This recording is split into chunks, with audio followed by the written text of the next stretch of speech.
Hello kids, it's me, your mom. So, today I went out to buy rice kasi naubusan na ako ng rice. Last time kasi nung nag-grocery ako, hindi ako nakabili. Wait a minute. My eye bags are so prominent. So, ito yung rice na nabili ko. It's around 79,000 Vietnam dong. And I also bought bananas kasi nga wala. Yan siya. Yan yung resibo. Kano yung banana. Ayan. So, yan. Ta-translate ko pa yan kasi hindi ko naman siya maintindihan.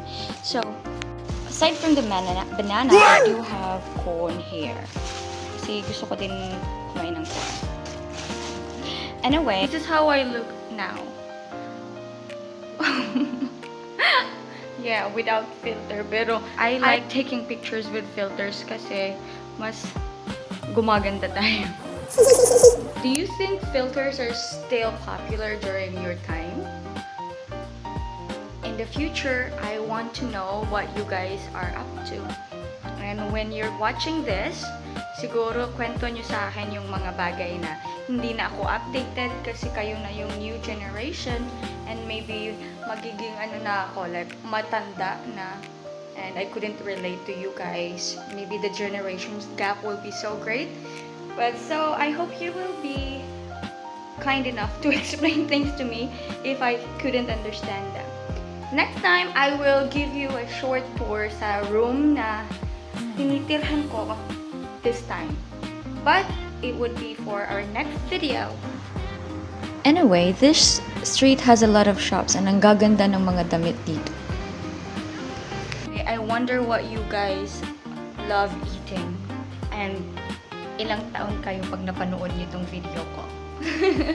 But I'm excited to meet you guys. But not now. I need more time for myself and to take care of other things. But someday we'll meet, right? And when you're watching this, I will be with you. So, after bumili ng mga kailangan, ito, nanonood ako ng videos. I mean, movies. Kasi I'm a big movie lover. And I wonder what you guys like watching. Maybe we could watch this kind of movies too when time comes, right?